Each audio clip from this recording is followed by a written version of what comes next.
Okay, cool. All right. So I want to ask you about how things started for you with the drums, and also was it drums first and then the aviation, or was it both at the same time as a little boy? It's a really interesting question. I come from a musical family, so my two uncles are both drummers. There's Carl Palmer and Steve Palmer, and they both have totally different styles in the way that they play. Carl is a rock drummer, obviously, and played with the band Emerson, Lake and Palmer and Asia latterly. And then there's Steve, who is more of a jazz drummer, but Steve was around more when I started to play and developed an interest in drumming. So I think, I guess I was always destined to do something in music. My dad was very keen. He was an amateur guitarist. So my family had music around from the moment I was born. And I was really aware of seeing Carl on, I don't even know if it was video cassettes then, from a very young age, of seeing Carl perform on TV, which was amazing. So I'm really blessed actually to come from a musical family. So I guess, I was destined to play music. Right. And at the same time this was going on, your father was a big influence on your career and your musical upbringing, right? Yeah. Can you elaborate on that, please? Yeah, my dad was, he got involved with business actually. He was more involved in the business side, and we always said that he was a fantastic salesperson. He could pretty much sell ice to the Eskimos, as we said. And he was very, very keen for me to play drums, and he really helped me a lot actually. He gave me so many great opportunities. I mean, also thanks to Carl and thanks to Steve and their direction. My dad gave me the opportunity to go to New York at a young age and study with their different teachers, but particularly actually Joe Morello, who was amazing. But I will say actually, I had, from the word go, I was very particular, and I think actually having someone to guide you, a good drum teacher, is really, really important. The first drum teacher that I had actually in Birmingham, and I still to this day think he's one of the finest technical drummers that I've ever seen, is a gentleman by the name of Malcolm Garrett, who today can be found teaching at the Birmingham Conservatoire, some very fine percussionists there. So my dad was really helpful, more than helpful actually. He kind of took the whole thing on and almost kind of lived his life through me trying to achieve on the drums, and obviously he'd seen how successful Carl had been. So it wasn't a competition, but it was certainly helpful coming from a musical family. But was there a lot of pressure on you at some points because there were certain expectations that you may have felt you had to live up to? There was, yeah, and I think I'm not quite so sure if I put that pressure on myself, but there was an expectation for me to practice every day, and I had this thing maybe in my mind as well, but my dad sort of agreed with it, that it was to practice for 4 hours every day, and that was the sort of regimen that I followed. And I guess in some ways I developed a facility on the instrument, but I think at that age it's got to be fun. What age are we talking? Early teens. I started playing drums at the age of 9, so it's particularly, I think those are your formative years, aren't they? Those are the years that you're going to be out playing with your friends. And I had this kind of obsession, really, that I wanted to play drums.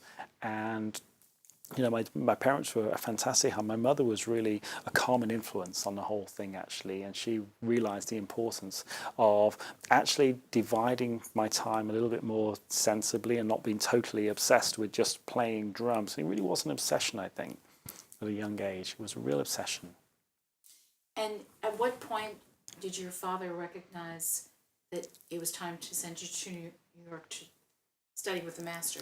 I think playing drums in the house at a young age, I think as soon as possible. Get rid of him, get him across the Atlantic to New York. No, they were really, I think my dad realized that actually living where we were, which was fantastic in Birmingham, there were more opportunities being abroad in somewhere like New York or even in London. So I think the aim was always to kind of almost flee the nest, although I kept coming back. It was, I guess I was a bit like a boomerang, cast me out and I kept coming back each time. But being in New York was different, and I guess for a young teenager at the time, late teens, the opportunity to study there and to see gigs, obviously underage there at the time, but to be able to go and hang out. One of Joe Morello's students was a fantastic drummer called Danny Gottlieb, who played with Pat Metheny and some of those early albums. And it's interesting the way that's kind of has circled my career a little bit. With Danny, meeting Danny at a young age, he was so kind to me. He enabled me to go to some sessions in the city of New York and sit behind him and sort of understand the way that works. And of course, it's a little bit of a different era now in some ways. I think those days of lots of sessions are not really the same. But anyway, the point I'm trying to make was that I think it was from a young age always the aim to be in an area where I could, I guess, have more opportunity. Right. Really. And at what point did you study with Erskine? Oh yeah, well that was Peter lives in Southern California, so I've always had an affinity with America. I love traveling there. And for me, a lot of the music that I listened to was American music. So I started studying with Peter, I would say, probably late teens again, 17, 18. I had a few lessons, and Peter is the most spiritual, wonderful human being, actually, and he really champions young musicians. He really goes out of his way to help a lot of, young guys. So I do, owe a lot to everyone that's helped me, actually, but Peter particularly as well. Wow. And did you have the emotional depth and maturity to appreciate in your late teens that you had studied with Morello and here you were studying? No, I didn't, and I look back now and I think, wow, what an opportunity. Would I have done things differently? I don't think it would be impossible to do anything differently because I didn't know. But certainly now, I really appreciate, the opportunity to study with those people, and I realise what an opportunity it was, and I realise actually what an opportunity my parents gave me. Really, I think when it comes down to it, they wanted the absolute best for me, and they gave me every opportunity. And also, thank you to the guidance of Carl and Steve. They gave me every opportunity to be able to develop as a musician and pursue, this being a drum set player and pursue exactly what I wanted to do. At what point does drumming for Ian Palmer go from being something that you studied and became adept at to an art? When did that jump occur for you? I think that's, I started off as, my passion has always been actually in improvised music, jazz music, if you like. So, for me, it's always been about expression on the instrument. I play in pop bands, I have played in pop bands, and I've been involved with that sort of music, but I've also been involved with music which is really expressive, and I really enjoy that. And I think thank you to the teachers, really, that I had early on, Malcolm Garrett, Peter Erskine, Jeff Hamilton, Joe Morello, they were all jazz drummers. So they were all really into the art form of playing drums, which is interesting. So for me, it's never been a job. I never want it to be a job. I guess it's a parallel career now, but it's never something that I want to feel like, oh, I've got to get out of bed and I've got to go and play the drums. This morning, the opportunity to come here, I had butterflies in my stomach. I thought, great, I've got a great day ahead to go and be creative and go out and do something which I really love. And I can honestly say that passion hasn't gone. Yeah. And at this point in your career, what do you wish to achieve musically that because you've already been part of the bands and you've worked with so many illustrious people, where do you go from here, career-wise? Career-wise from here, I want to be able to play music at a high level. I want to be able to play. There's obviously people that I would love to. I wish certain people would call and say, "Could you come and do a gig?" Of course, but ultimately, I want to be in control of my own destiny. I want to be able to make the music that I really enjoy. But most importantly, I never want to feel like I have to do this. I always want to feel that I'm growing as a human being and as an artist on the instrument, but I never want to feel like I have to do it. I always want to feel like it's a calling. Absolutely. Right. Now, can you tell me what brought you into becoming a pilot, and how did that happen? Because it's not always a natural synergy between music and flying. Sometimes it is, but not always. Okay. This is the dark side of it, actually. I got to the age of 22, and I was actually mainly between America and London, working a lot, and I realised that I probably wasn't being as honest as I should have been, really, with everyone around me, because I ended up drinking a lot. I ended up indulging in various substances and things, which was really not great. And so I ended up, I don't know, I didn't need to do this, but I ended up, I had a great address actually at one point, Oxford Street, W1D, and I was living outside on the street for a very short time, and I realized this wasn't working. This music industry just did not suit me. But I realized then, well, I didn't realize then, but it was fairly evident to people around me that there was an issue. So I came back to Birmingham, and my dad said at that point, son, this musical career is not really working. I think you need to kind of think about something else, particularly. And I think I'd seen the film Top Gun as a kid, and I thought I'd like to be, okay, I tell you what, I'm going to go from being a drummer. I'd like to be a pilot, as you do. It's kind of a crazy thing. And I don't think anyone around me ever thought that I would pull this off, actually, because I had next to no education, and it was always, education for me was something, well, as long as I could, do maths at school, then it would just be sufficient to, count the money that I earn as a musician, but that would be it. So I never really took an active interest in that. However, I was always quite keen on aeroplanes, actually, and I remember an old picture that I had my dad had taken of me at Heathrow on one of these wind-up cameras where you wind onto the next photograph. And he's made a little mistake, but we were in the viewing gallery at Heathrow looking at these aeroplanes when you could actually view from one of the terminals there.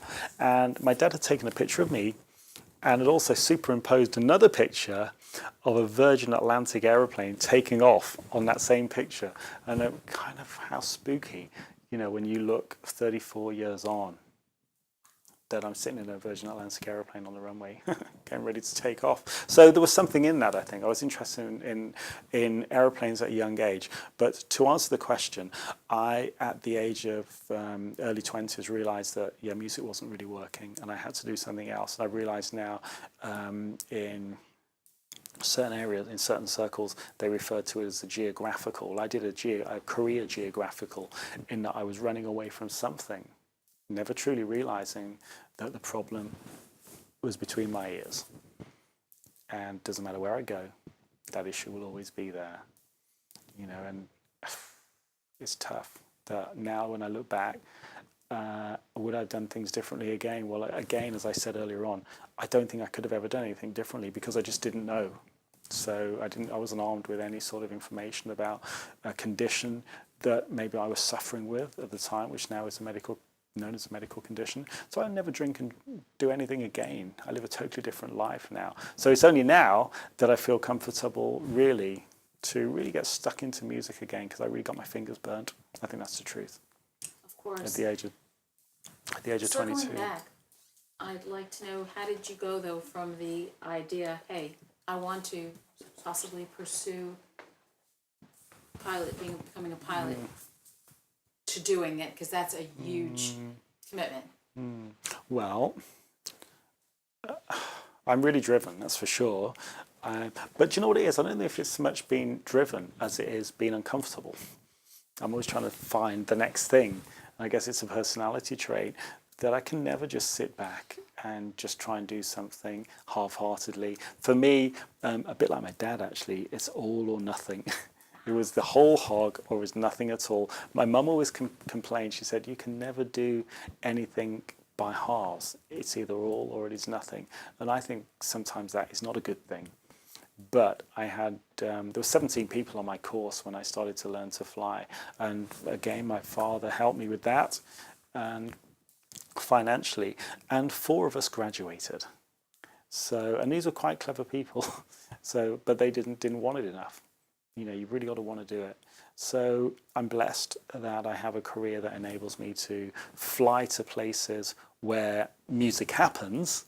So I would say to people that in some ways my musical career has been more successful through being an airline pilot than it would have been if I was just a musician, because it gives me the opportunity to travel to other places, you know, to New York, to Los Angeles. So it is a blessing actually now that I've got the two. And I've got something to fall back on. Very early on, I was really blessed through meeting various influential people within the industry. I met Vic Firth, who became a friend. And I remember one Christmas in New York, it was looking like I was going to be on my own. And he said, oh, well, come up to Maine and come and stay with us over Christmas. And it was so kind. He really is. A lot of people looking out for me. So I was really blessed in that regard. So, you know, Vic said it when I was very young as well. I said, make sure. Obviously, Vic Firth, very, very clever. He was the principal timpanist with the Boston Symphony Orchestra, as well as the founder of probably the largest drumstick manufacturer in the world today. So Vic was very clever, both business-wise and both musically and worldly-wise. And he said, make sure you've got something in your back pocket. Don't rely solely on music. Vic didn't. Vic had a drumstick manufacturing business as well as playing percussion or playing timpani to a high level. So I guess I chose aviation, which was something to keep me mentally stimulated. And it's funny today that I talk about the art of flying an aeroplane and the science of drumming. There is definitely a crossover between the two. There really is. You know, it's that freedom, that space of sitting in an aeroplane, that freedom and space behind a drum set. I think the bottom line is I couldn't work 9 to 5 in an office now. I like my space. I like my freedom. And the discipline that you have as a drummer, obviously, is something that you still need today to do your day job as a pilot, right? I mean, you need a certain amount of discipline to keep flying and keep playing, and right? I'm quite ultimately I'm a musician. That's what I am ultimately. I'm an artist, and I'm a musician who flies aeroplanes. That's what I am. However, it does take a certain amount of organisation, and I'm not naturally very organised. I'm not naturally very together, so I do struggle to keep that discipline going. Whilst I'm quite driven, and there's certain things I'd love to achieve and want to achieve and strive for. I mean, because of everything I've been through, there's a certain part of me that has to just hand it over and say, what will be for the greater good. And actually things are working out through that. However, I have to constantly think about being organised. You know, every night I have to think, what do I need to do tomorrow? Well, one of the mainstays actually is practicing. You know, I try and do, you know, at least an hour's practice every day. I try and do stuff towards my flying career. So there's always exams and things that you have to study for that. So it does take quite a little bit of tenacity, really, or focus, because I struggle to take a day off. I struggle to take a holiday. I struggle to really relax. I struggle to stop. You know, just to sit down in front of the television can become a bit of a drag, actually, because I'm like, oh, shit, I need to be doing something, you know, whatever it is. Right now, you have a couple of projects in the pipeline. Can you talk about those? Yeah. So I had a band called The Ghosts, I work with a band called The Ghosts, still present tense actually. I thought it was past tense, and this occurred after my mum and dad passed away 10 years ago, and that was the worst time of my life. that's when things got pretty rough actually, and I didn't know where I was, and I upset a lot of people, and my behaviour wasn't brilliant then. There were certain reasons for that. So life's changed a lot since then, thankfully, for the better. But I set up a band called The Ghosts with a friend of mine, Alex Starling, and basically it was an extension of a band called Uwe Le Swimming Pool, who were an electro-pop band from Camden, which was basically three musicians who they're on tour, and the lead singer unfortunately committed suicide on tour, quite famously actually, and it made the newspapers, and it was really quite tragic. So after that, you know, Alex was around, who is now my sort of partner in crime with the Ghosts. So we set up the Ghosts, and we made an album very quickly after my mum and dad had passed away, which for me was quite cathartic actually. And we recorded up at a lovely studio called eStudios in Manchester, which becoming quite well known. It's a fantastic studio, and Eve stands for Exceptional Vintage Equipment, so it's a total vintage studio.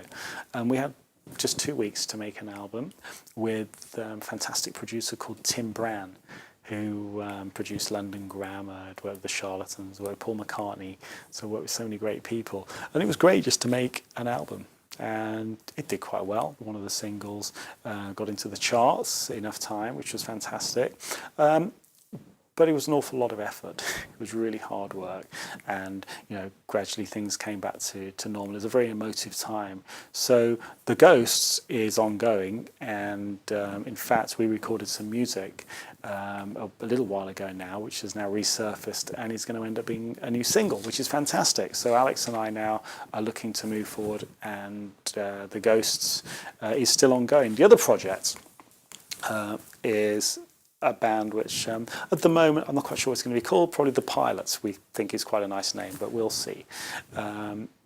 Is the band I played at the London Drum Show with, which was fantastic last November, and I was really honoured to headline with the fantastic Mike Clark, who is, so this is a bit more, again, this is a bit more jazz orientated, so it's a bit more improvisational, and this band is a band that features some, well, we're not worthy, some fantastic musicians. Johnny Thurkel on trumpet, who's probably one of the most, probably is the most recorded British trumpet player of the last 20 years. Or 30 years even. Done a ton of sessions. Simon Williscroft, who plays with Duran Duran on tenor saxophone. Tom O'Grady, who has a band called Resolution 88, who play basically his own band, but he's a fine jazz fusion piano player. Plays Hammond organ and Rose. Ray Russell on guitar, who's amazing, and Ray is another great one of the great British session musicians, and his son, George Baldwin, on bass. So the idea is we're going to get together again and record some more music very shortly. So that's the other project. So there's quite a bit going on at the moment to think about, as well as trying to fly airplanes.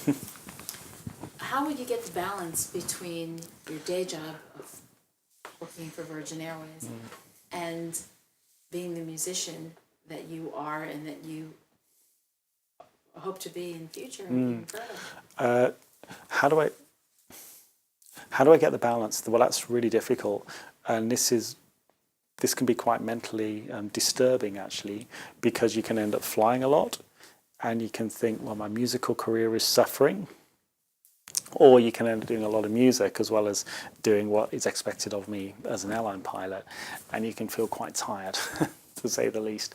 So I've gone through a phase now of doing a lot of flying, and I've been a little bit away from playing drums just over this last month, and I've really noticed it, and it really makes me feel quite jumpy, and I know when I don't get the balance right, and very rarely actually do I get the balance right, but I have to focus on either one or the other. So right now I'm grateful to have some time to really put into playing music and focusing on my music, which is great. I know you run, and I'm wondering if the running, besides keeping you in good physical shape, does it give you an opportunity to work some of these issues out in your mind? Does it give you a focus? Yeah, that's a good, yeah, absolutely. Running is totally cathartic. It really is. It gives me space again. The word space. It gives me space to be able to. I'm an avid runner. I don't think I'm particularly good, but for me, it's just a case of being able to clear my mind. And I'm certainly becoming a person of routine. As I said, I'm a musician, so I struggle to be that organised. But one of the things I do commit to doing is running. I love it, and I've got some friends who run. Some friends on one of these apps on my phone where we can track each other. And John de Christopher, who was our mutual friend, who works at Vice President of Zildjian Cymbals. He's an avid runner. Steve Gadd is now an avid runner. Mike Dolbear, I know, in the UK, fantastic runner. So it seems to be catching now, which is great. So at least the music industry is becoming a little bit more positive than it was at one point. So yeah, a lot of my friends are quite keen on running, and for me, it's great. It's something which I've found, trying to pay attention to my diet, and actually now trying to be the best I can be, as opposed to being, well, pretty self-destructing, really. So it's a totally different approach, totally different focus. Now, you have played with a lot of the greats, and you've been inspired by Porcaro and Gadd, Oh, yeah. and you've played with Gadd, World's Greatest Drummer Festival. How have you developed your own signature sound, and could you describe it for us a little bit, please? Yes, I'm really glad you asked that question, because this is something which I've been throwing around mentally, and this is something which actually on my website I wrote a blog about called the Maturity Continuum, and this is how people develop as human beings and as how people develop as musicians. And so for me, we start off with first being inspired by something, and for me, it was my Uncle Carl. In fact, that moment was watching Carl play with Emerson, Lake and Palmer in 1977 on an old VHS video in Montreal Olympic Stadium. And at the time, it was like, oh, wow, there's all these people there to see Carl perform, and it must be great to be a rock star and all of that. But as time went on, it became a lot more about the music than the promotional side of it. But that was my initial thing, actually. So I wanted to become a drummer, having seen Carl. And I know a lot of people spoke about Ringo Starr on the Ed Sullivan Show in 1964, Vinnie Colaiuta, Greg Bissonette. I know those guys cite that moment, seeing that footage on that TV program at that precise moment as being, wow, the spark that made them want to become musicians.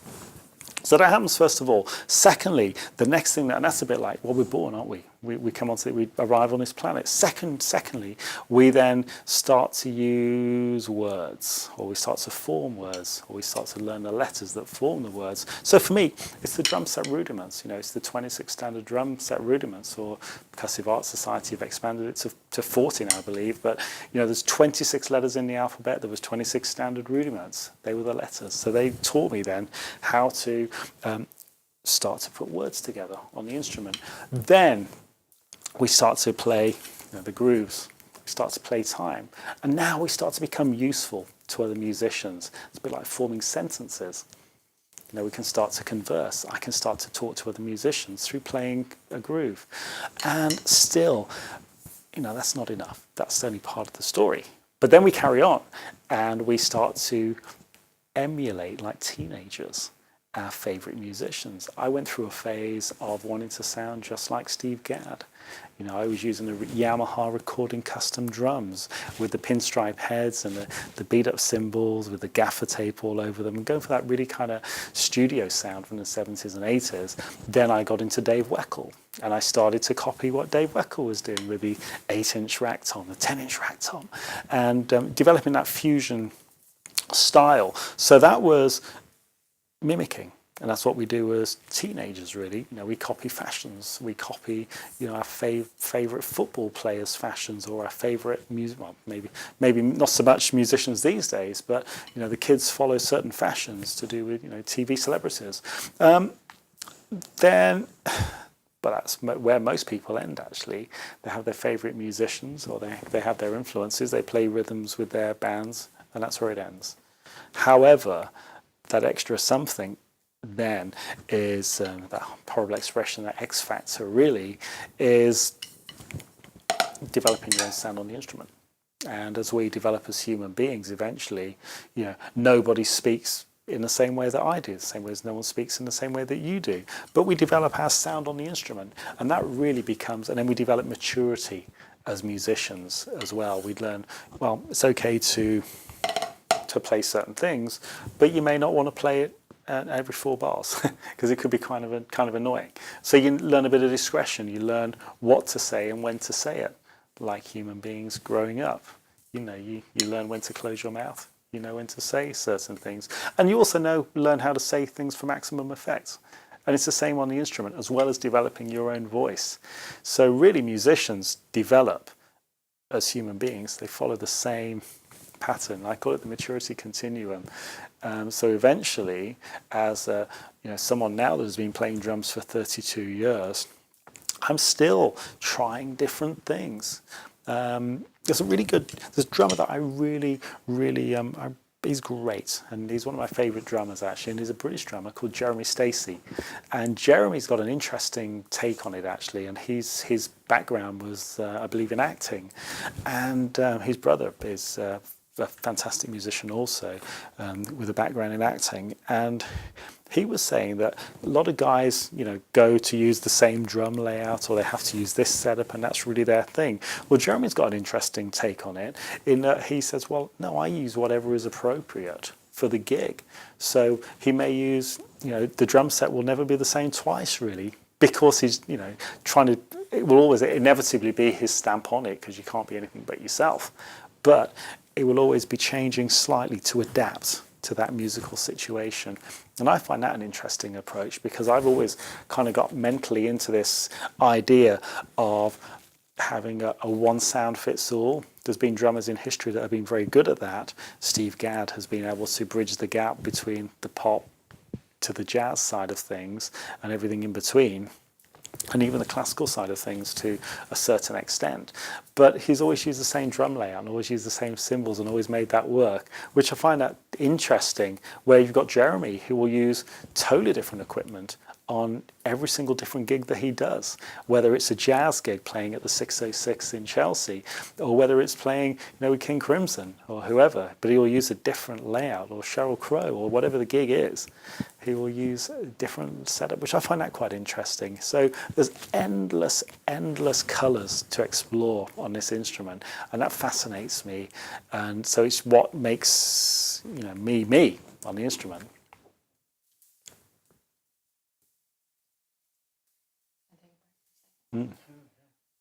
Jeremy's got a problem as well. He can't stop playing drums.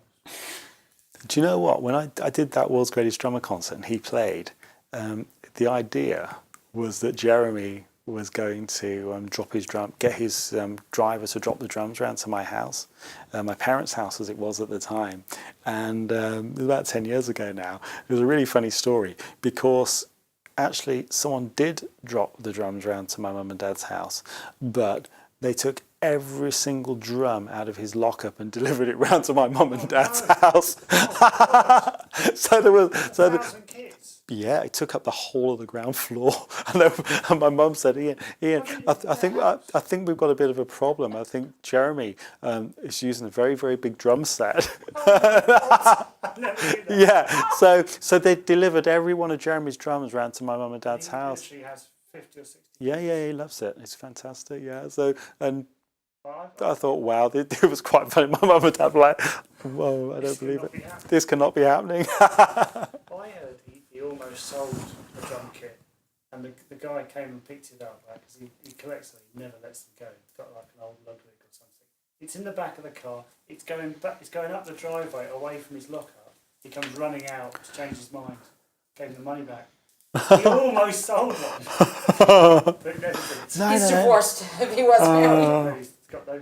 That's what his situation is. No, he's just a total. Incredible. He's a total musician, isn't he? Obsessed. Obsession. Obsessed. We all get obsessed. Alright, I'm going to continue now. Is some good stuff so far? Yeah. Is there stuff which you can edit? I'd stay away from specifically talking about Drinking drugs. drinking drugs. Oh yeah, we're not going to, yeah. No, I think you could make it a bit more like it isn't. There's no specifics to it. It's just like we all go through dark times, and I've had my own. It's that sort of comment. I I mean, you've covered it. I think now. I think he covered it in a way that is relatable without getting into detail, without getting depressing. He's quite charming, so he's able to, with his personality, to sort of explain it without going. Yeah. I'm going to ask him now about because we're on the subject of drums, his kit. Not because it's not underwritten by Yamaha, but because I wanted him to explain how long he's had. Yeah. So are you ready to? Yeah, probably. Yeah. Okay. So since we're on the subject of drums, how long have you been playing this kit, and can you tell us why these drums and how they work for you? Yeah. I'm a real, like most drummers, I'm a real sort of geek when it comes to drums. And I think when I look back, I've probably had over 40 drum sets in the 30, probably a drum set at least every year that I've been playing music. So this drum set that I'm playing today is the Yamaha Absolute Hybrid drum set. And actually, it's the drum set that I've used on practically everything over the last 3 or 4 years. And it was a drum set which I first used along with Steve Gadd at the World's Greatest Drummer concert, setting this drum set up to that next to that famous black set that Steve plays. And but I love it. It's fantastic. It's not the most expensive top of the range Yamaha set, but it's a maple drum set, which actually I've got different drums. I've got 3 different size bass drums, so I can use for different applications. Different size toms, but ultimately I've just come back to the 4-piece drum setup today, which is more, I guess, what you call the bebop set, which is more where my head is at. But these drums are totally, you can use them in every different style, basically. They cross every sort of style of music. So I always come back to these drums, maple drums. I seem to get on better, I think, as a whole with maple shells. They're a softer wood. And the drum heads that I'm using are Remo coated ambassadors, which are pretty much industry standard, I think, today. I think most people use those drum heads. Probably the most popular drum head in the world. Single ply coated heads. The drums are tuned quite highly, higher than this sort of rock format. These are definitely more towards the jazz style.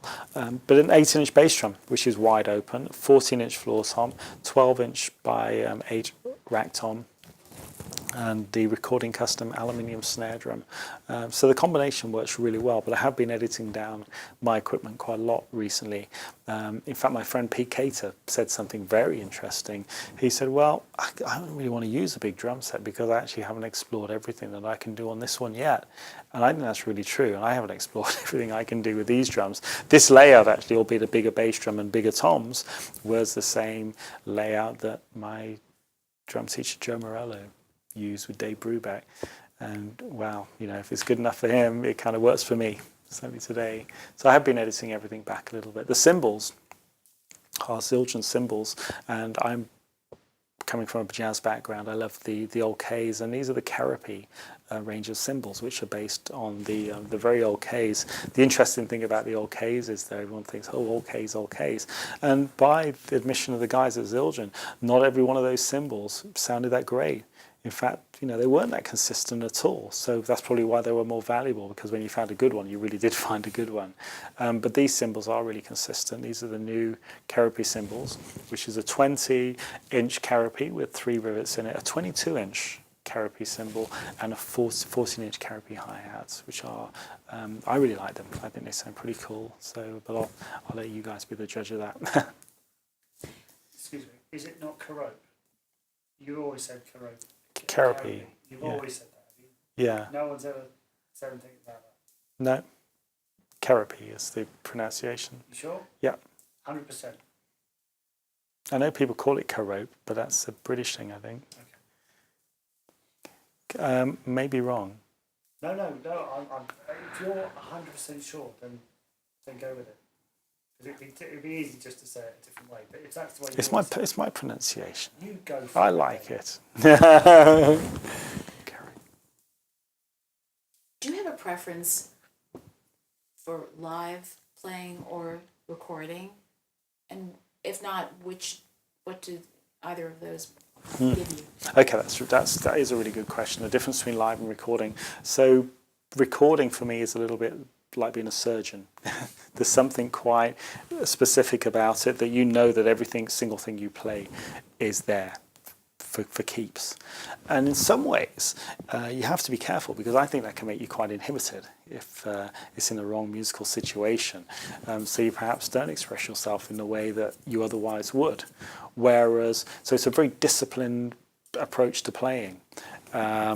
Fortunately, every sort of recording session that I've been involved with has either had some music to read. I did the album with Bandzilla, Richard Niles' big band project in Los Angeles, and that was a real workup. But that was musically, Richard writes every single thing on the page that he wants you to play. So it's more like a transcription than an orchestration that you would normally see. So it takes quite a lot of effort. However, you've got the safety of knowing that everything that is written there, you play.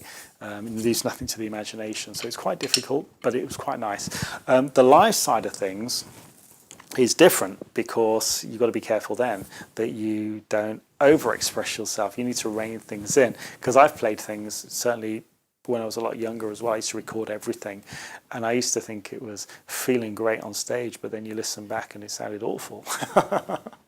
It sounded great, but it sounded awful, but felt great to play, and it wasn't very disciplined. So there's two different styles, really. I think you kind of got to get that balance where you're not totally inhibited, if you're playing in the studio, where you still feel you can express yourself.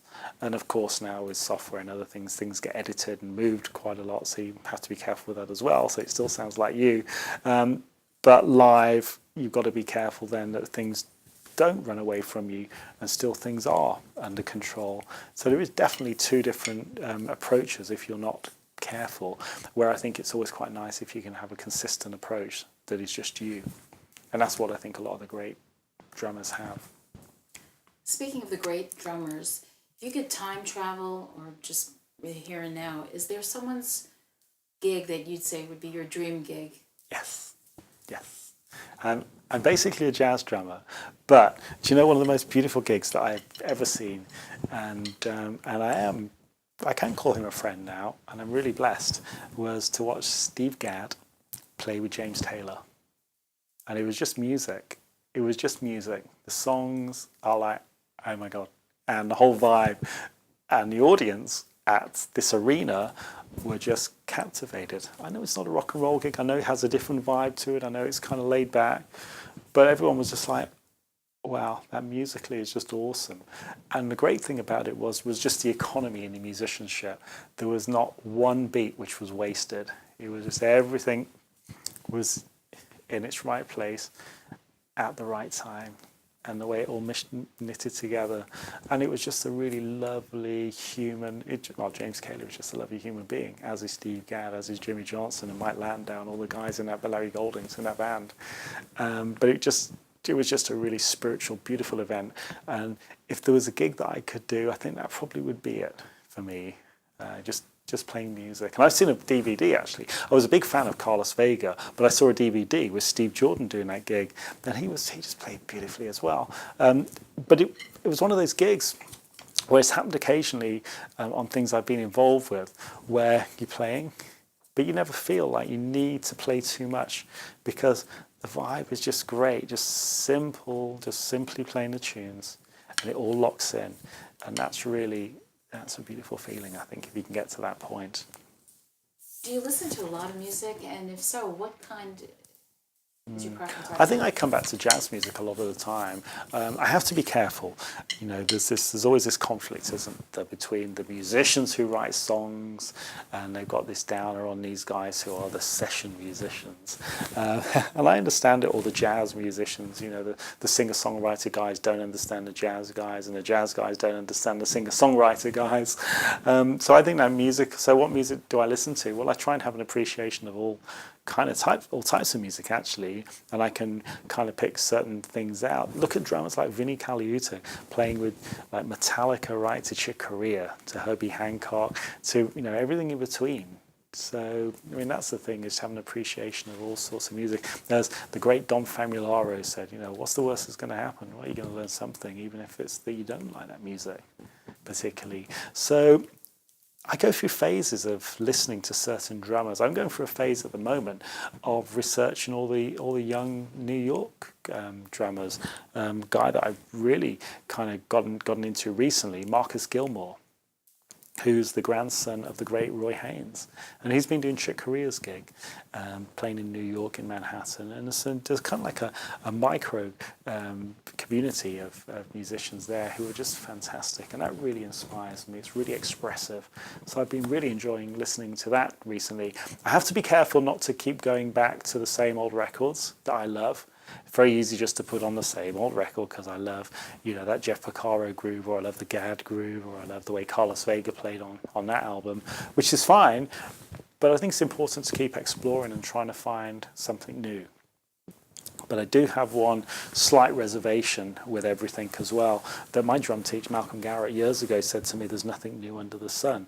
And I think we have to be careful in music that we almost keep going around in circles. And it's like everything has been said. So it's important to kind of keep striving to find something fresh and new.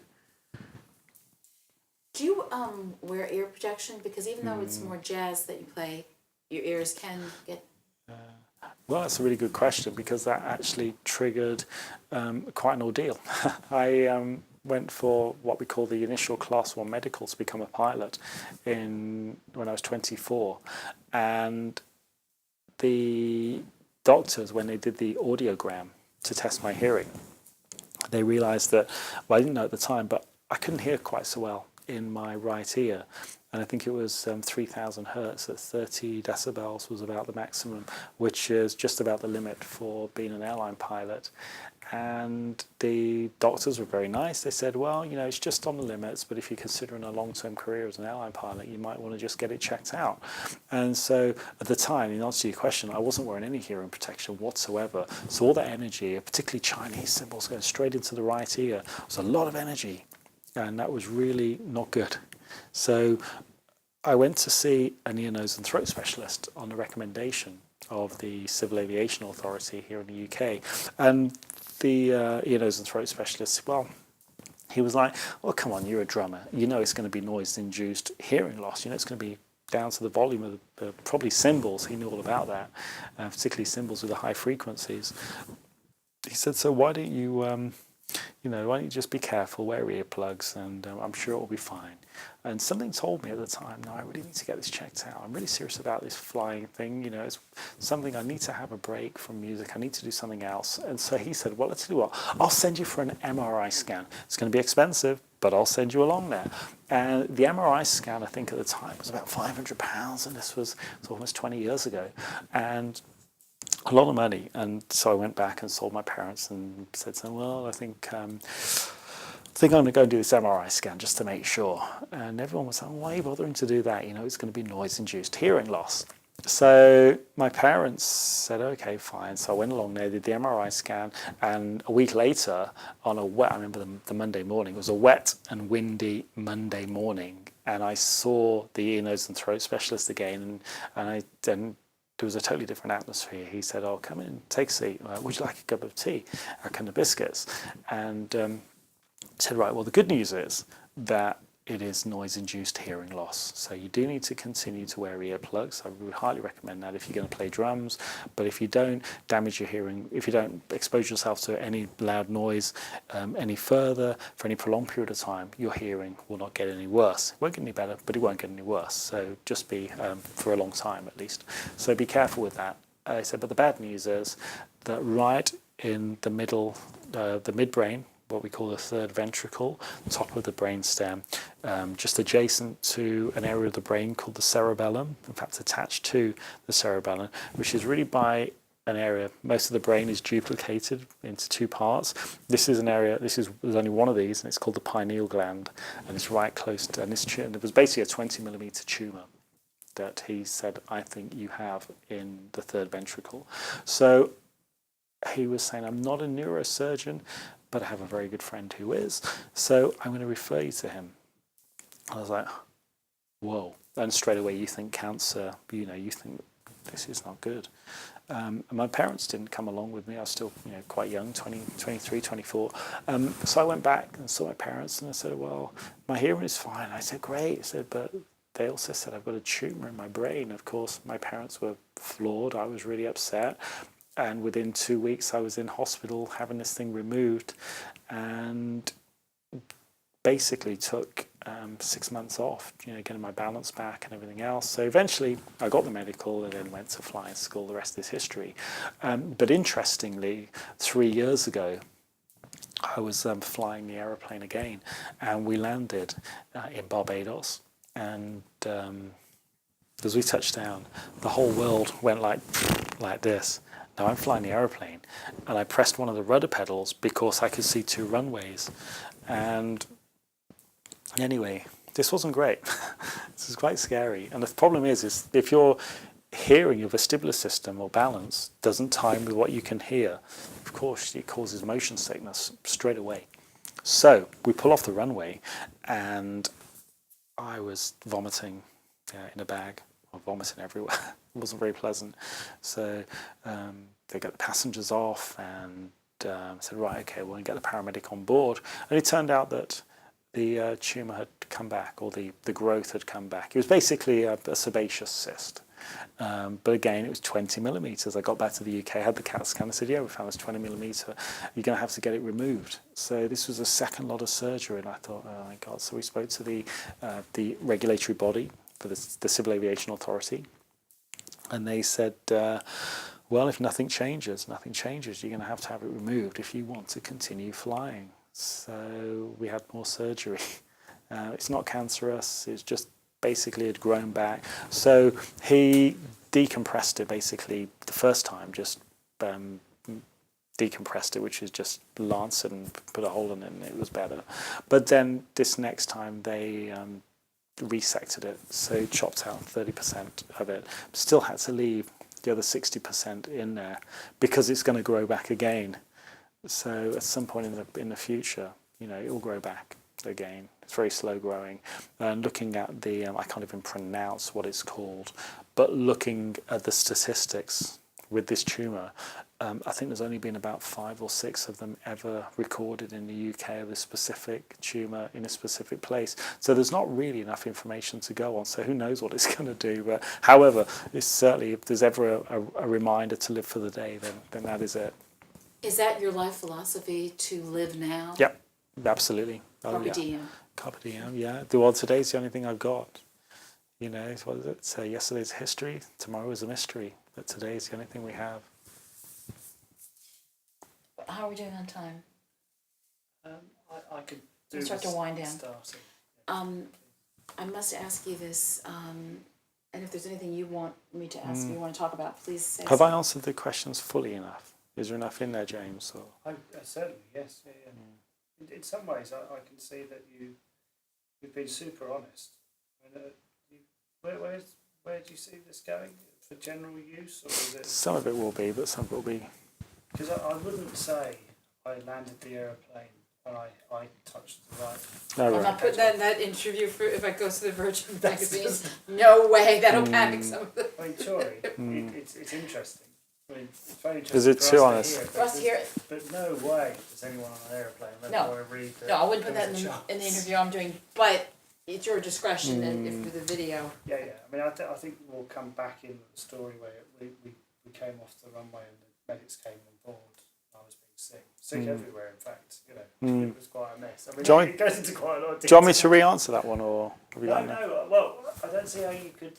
I mean, I suppose you could just say we landed in Barbados, And I felt that's quite ill. That's where I started. I started to feel ill once.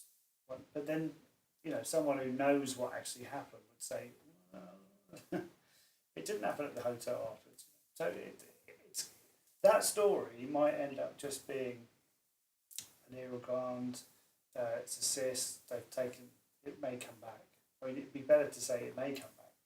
But then again, it depends. If you want people to know that you live with this and you live with the idea that it will come back, then the carpe diem comment at the end makes more sense because you are living for today. It's true. You know that there's a good chance it will come back.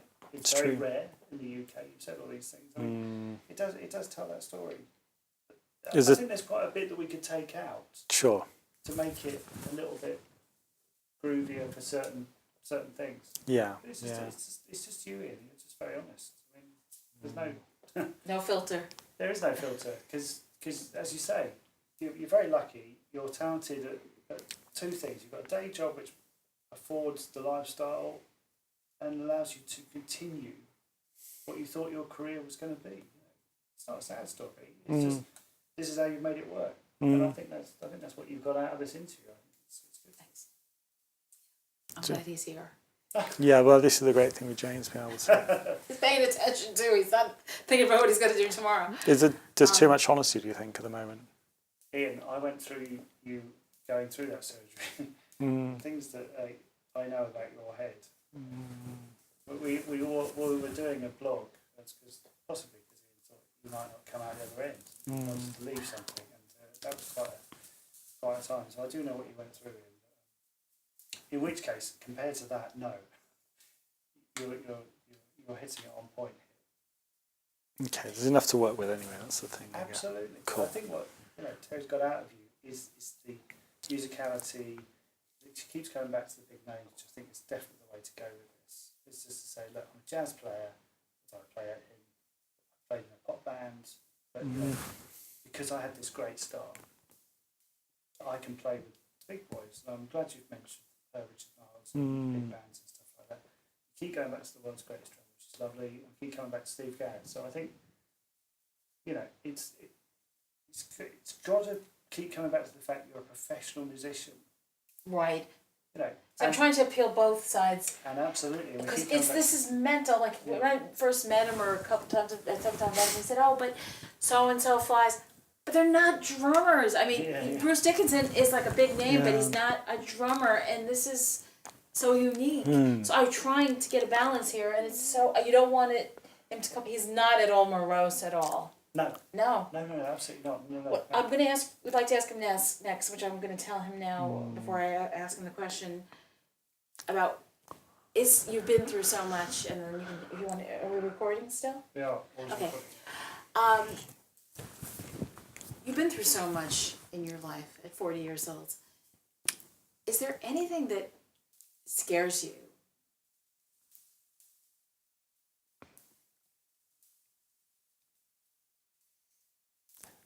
No, not particularly now. I wondered if, it's quite deep, isn't it? But would death scare me? No, not really now, I don't think. I just believe in living for today. I can't control. Ultimately, I can't control people. I can't control outcomes. All I can do is my best with what I have today in front of me. Sometimes it's difficult to remember that every moment of every day. But ultimately, I try and do the best with what I have around me, with causing the least harm or aggravation to those around me as well, and if I can, enhance people's life. And I believe that for me, through playing music, is an opportunity to hopefully give and to contribute and to hopefully make someone's life better through the experience of enjoying music. And that's what it's about for me. I try and avoid it being about the big I am, the ego, the I, myself and I, and all of that. I try and make it about what I can contribute. I think that's a positive way to look at it now.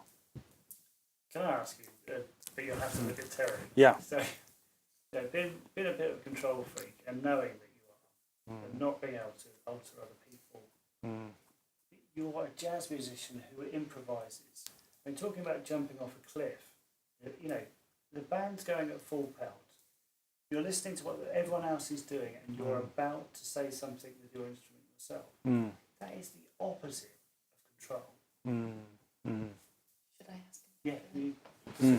And I find it interesting that you're someone who talks about control, yet you play in a lot of jazz situations, which are much more freeform and much more spontaneous. It's not very controlling to be the drummer in a jazz situation, right? No. Interesting when you play music, and I guess when you get when you get up in the morning, you know, you feel in different sort of ways, don't you? Sometimes you feel quite positive, other days, you know, you can feel maybe not quite so positive. It could be grey outside, it could be sunny outside. So different gigs have different, certainly in jazz music, have different complexions. They have different feelings associated with them. And so you're always, I guess I'm always searching for, I'm always searching as a musician, ultimately. You know, I can't control the music, I can't control other things, I can only control what I contribute to the music. In some way, through experience, maybe I can start to steer other musicians in certain ways, particularly in the jazz arena of improvised music. However, you know, there has to be elements of letting go. And so for me, you know, whilst I say I live for the day, I keep it in the day, I have to let go where possible. Does that answer that one? Yeah, because your life is in two halves. Expensive thing that flies. Ultimate rules. You will go through the checklist before you take off. Oh yeah. Plane. There's no way around that. And you know, you've got to be fit to fly as well. Which you've been through. But yeah, I just find it interesting. I'm also, how do you, when it's experience. You've answered the question. You said because I know. oh, that's a good thing. What I I wanted. know what key you're in. I know where my drums are tuned. I know what I can add to this. There was another thing I wanted to put in, actually. It was maybe a bit of a soundbite, but it's kind of associated with that. And that is that, you know, when you talk about what makes a great musician, or how does a musician contribute to the music? Well, do you know what? I'm not majorly experienced. There are guys who are, you know, a lot more experienced than me, both in flying and in music. But I think experience is the fact that I've made more mistakes than other people. So I've learned from those mistakes. I've learned what doesn't work, actually, in many ways, more than what does work. That's I just, a good answer. I just saw Mike Dolbear. Yeah, yeah. That's very. Do you think that's a good place to end it? Yeah. Or is there something more that you want to put across about you? Because I feel you've been. There was one other thing that I wanted to say, which I Yes. didn't forget, which I forgot to say, which was connected to that maturity continuum thing. Maturity continuum, just the extension had the answer to that. I remember one concert in particular that still comes back to me as the concert where I felt I was totally in the moment, maybe not playing the best ever, but emotionally it was one of those moments which was just like, wow. And that was a concert that I played in Germany, in Berlin, at the Berlin Philharmonic Hall, along with Alan Skidmore, who's a great British tenor saxophone player, two really good friends, Jeff Gascoigne playing bass, Steve Melling playing piano. And the vocalist actually was a great British vocalist, probably the finest British male jazz vocalist, Georgie Fame. And we were making a record there, which was a live performance. And it was one of those nights where I think the mixture of the nervousness, maybe, the adrenaline, combined with the desire to do well, combined with the sound of the room, the sound of the drum set and cymbals, the recording environment, was just perfect. And I remember playing one of the pieces that we opened the show with, which was originally featured one of my favourite drummers, Elvin Jones, from the John Coltrane album, A Love Supreme, and the track was called Resolution. And I remember we were playing through that, and I can just go back to it now. And in fact, that exact performance is on a live album called Naima by the Alan Skidmore Quartet, which is actually a fairly new album, even though the recording was made about 5 or 6 years ago. And I remember playing this, and almost that feeling of being out of breath, just hanging on. And it's a really quite an intense jazz piece of music. And I remember that feeling of like breathlessness, getting to the end of this piece and sweating profusely under the lights, and just getting to the end. And when we played the last downbeat, I just remember there being a pause, and I think the audience felt the same thing that connection in the room where there was a pause before people actually applauded. And I think that was probably one of the most special moments that I can remember actually on stage. So when you talk about the maturity continuum and where we go about learning the basic rhythms, communicating with other people, developing your own sound, being influenced by other people and putting it into a big melting pot and coming out with something which is, well, maybe not original, but it's certainly your version of it. That was the moment for me where it all came together in the positive perfect storm of all those emotions and all of that experience and all of that learning all came together on one record. Actually, I think that's probably the most special concert that I've performed at, which actually now has ended up being probably the most special recorded performance as well. I love that. That's what I'll take away from today. Right, is the silence between the end of the last note and the audience applauding. Yeah. How amazing! What a community. Yeah.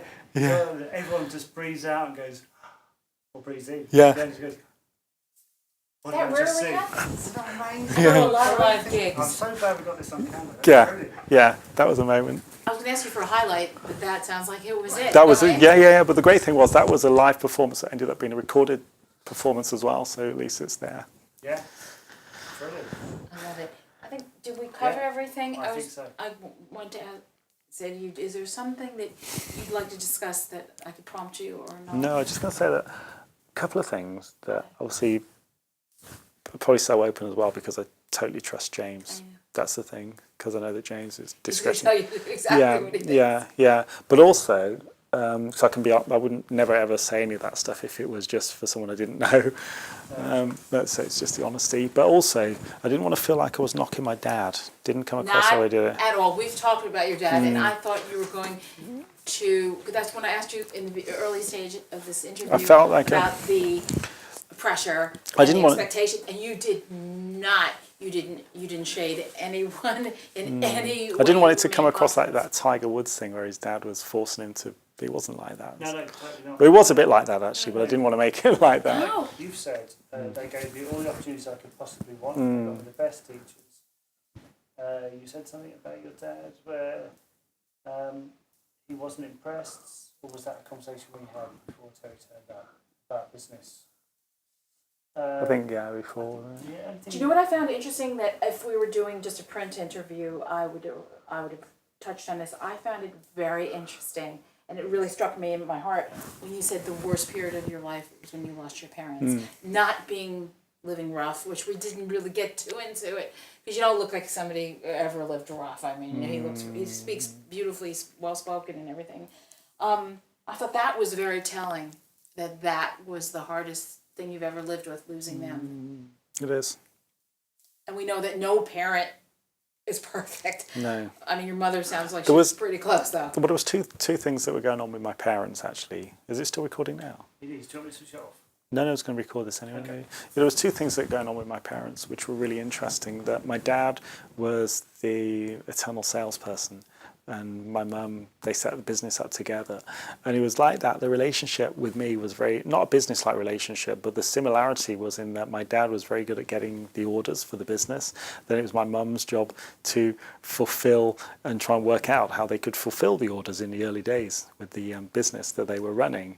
And they built it up and then sold it, which was fantastic. And then they could retire and enjoy themselves more, or help me, as the case was. But what was interesting was my dad was the one that was really sort of forging ahead and kind of saying, well, I'll go and take the lessons with Joe Morello. We'll go and, get to Los Angeles, go and perform with these people. We'll go to NAMP show. We'll go and do these different things. Whereas my mum was the one that was sort of keeping me grounded as well. Remember to do your physics homework. Remember to do this. Don't forget your PE kit for school tomorrow, kind of thing. So my mum was the one again who was basically holding it together while my dad was sort of trailblazing and trying to force ahead. So that relationship really worked well, actually, both for the business and both in the way they brought me up in many ways. I'm really grateful, actually. It comes off. Presumably you were an only child. No, I'm not. No. So my brother was, my dad helped my brother just as much, actually. My brother was a water skier, and he did very well, and he became the British team captain. for water skiing, which I know is a minority sport, but he did very, very well as a water skier and was in the World Championships. And but sadly, in fact, that's what started the period. And I believe actually, when you talk about serious knocks, my brother was involved in a serious car accident around about 10 years ago, and I believe that that was one of the things that started the cancer in my mum and dad, and that's what they both died of within 4 months of each other, very close together. My mother had ovarian cancer, and my dad died of pancreatic cancer, which had spread to being category 4, so neither of them really stood a chance from the day it was diagnosed because it had spread so much around the body. So that whole thing with my brother's car accident, to losing both parents, to really, you know, kind of going down a path which, you know, was not the right way of handling things either. I upset a lot of people, you know, relationships that I had around the time were pretty much impossible, you know, and I went around hurting other people because I was hurting so much myself, trying to find ways out of it, which possibly were not the most healthiest ways of dealing with things. So it's all a rich tapestry of life. Yeah. But when I talk about those experiences, well, that's what I mean when you say your experience. Well, yeah, well, I've experienced a lot of things which maybe were not great, but then that gives me a perspective now in order to try and or to make it far easier to do the right thing, because I understand the pain associated with doing the wrong thing. And then, of course, you got, this is not for the interview, but you got, and then you got sick again. You got sick again. Yeah. After your parents died. Yeah, that's right, yeah. So it's, things happen in threes, they say. So, yeah. So do you think that, do you have the natural ending for this then? Well, I thought we maybe got one, not what we've just done, and not the moments, the end of the intake of breath between the thing. I think yes, where we ended that there, would be the nice. natural. Yeah, I thought so too. We'll move things around. Yeah, cool. Sounds perfect. I think because I'd forgotten to mention about that thing at Berlin, which I thought was really good. And I normally talk about that at the end of the maturity continuum, the way it all comes together. Yes. To be your sound and your thing, and then ultimately in a situation where everyone is involved, including the audience. Yeah. And you're not feeling great. You're sweating. And, Oh no! You're in the middle of it. Perfect storm is what you said. So. But it was almost like you kind of, it's like so emotional that. I love to hear that story. And also the communal aspect. Well, yeah, with the giving. Yeah. And it just coalesces beautifully. There is one other thing actually I could just say, just related to that. And when you talk about playing at that concert in Berlin, do you know one of the big distinguishing factors between that concert and a lot of the concerts you see, and that was only about 5 or 6 years ago, but no one in the audience was standing there with a mobile telephone recording the concert.